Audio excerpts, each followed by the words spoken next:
Yes. At page 376, yes, of that volume is an order of the court dated 29 July 2024,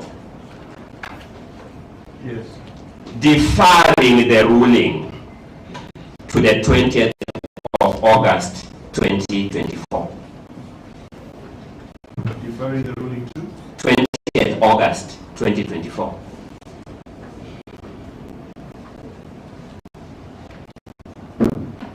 yes, It is crucial to keep our eyes constantly fixed on the fact that the impeachment process had been halted pending the ruling. yes, It is during the subsistence of this clear and unambiguous order yes, that the County Assembly of Meru passed the impeachment motion yes, against the petitioner.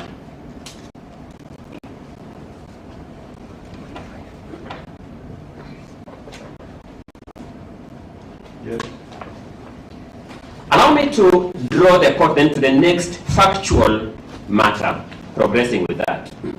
yes, At volume number 5,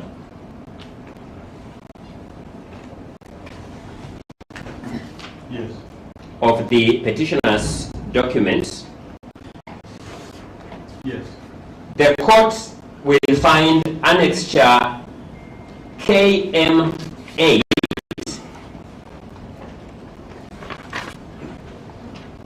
yes, to the supporting affidavit of the amended petition sworn on 23rd December 2024.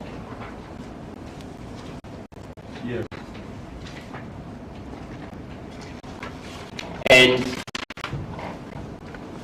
from page 1398, yes, the court will see all the documents that were filed by the petitioner to the Senate. In fact, let me just put it this way. The entire Annex KM8 are all the documents that were filed by the petitioner before the Senate. yes, Then the court will look at page 1399 yes, of volume 5. That is the document called Response of the Governor to the Impeachment Motion.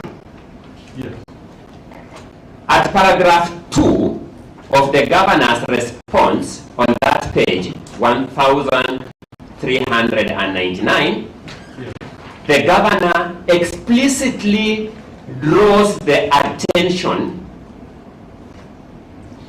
of the Senate to the order of the High Court of Meru, the orders of the High Court of Meru of 24th July 2024 and 29th July 2024. The Governor explicitly draws the attention of the senators. yes, At page 1414 of volume 5 is the affidavit of the Governor before the Senate. Page 1414 is the affidavit of the Governor before the Senate. yes, At paragraph 6 of that affidavit, just a moment.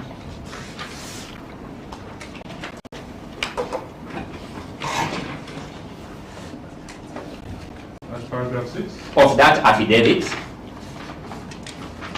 which was sworn on 16th August 2024, the governor draws the attention of the Senate to the orders of the High Court at Meru of 24th July 2024 and 29th July 2024. Yes. And annexes those orders as exhibits. Yes. Then we go to volume number 1A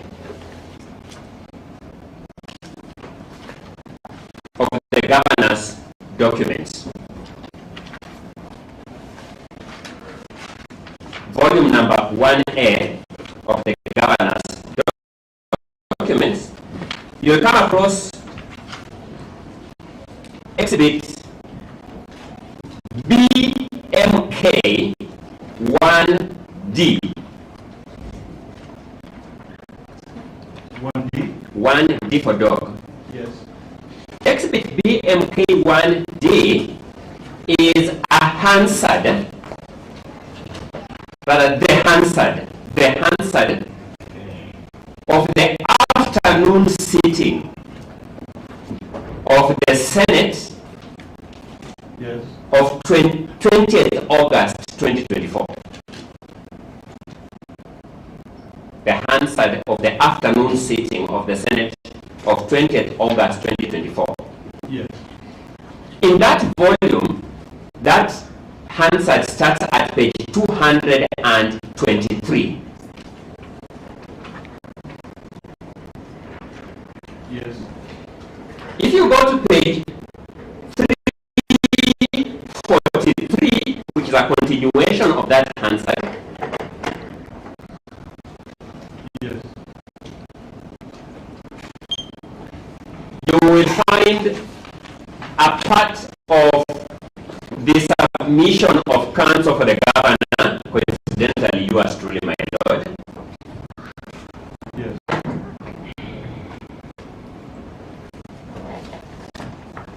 Just a moment.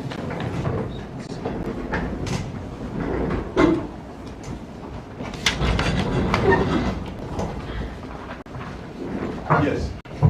It starts, the material part for purposes of this submission, it starts at paragraph 6 of that page, which starts with the words finally. But I only want you to write verbatim these words because there are many. I'm going to read them, but I'll give you the effect of the words I'm about to read. Yes.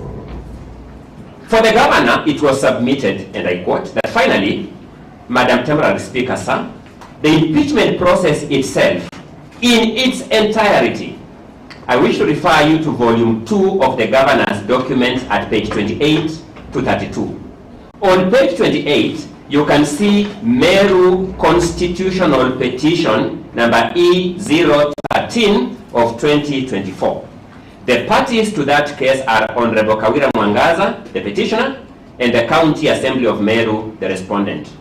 The two parties now appearing before you and represented by counsel, as has been the case. If we turn to page 31 of the governor's volume 2, there is a ruling of court. The ruling of the court says the upshot of the above is that the impeachment process is halted pending my ruling. Since this matter is of public interest, the ruling of the interested parties and the main petition will be delivered on 29th July 2024 via email. It is in the public domain that that ruling was not delivered on that day and is still pending delivery, and this order remains in force.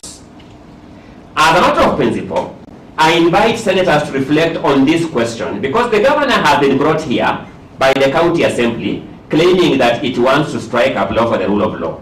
And yet, we are here debating this matter in the face of an order of court reading, and I quote, the upshot of the above is that the impeachment process is halted. As a matter of principle, distinguished senators, what position do you want to take on this matter? You are the judges. You will make the decision one way or the other. I have done my part as a legal representative to my clients. I have made full and candid disclosure that we may be perpetuating a violation of the rule of law. I am not the decision maker. I leave the eventual decision to your able hands, distinguished senators. Is this the way we shall grow our institutions? If a court of competent jurisdiction can make an order such as this, and the county assembly proceeds in violation of this order, the governor has told you, on her part, she has taken some action on this violation, and from page 35 onwards, you will see a contempt of court application that has been filed. She has done her part. The court will deal with that. Shall we, sitting here in good conscience and our attention having been drawn to these facts, perpetuate this process which, on the face of it, the county government has undertaken in violation of a valid court order? It is not for the governor, it is not for her council to make that decision. Distinguished senators, the heavier task lies with you to make a decision one way or the other on this question of principle, touching on those specific paragraphs of those specific counts that I've alluded to, and to this impeachment process as a whole, as I have drawn your attention to page 30 of volume 2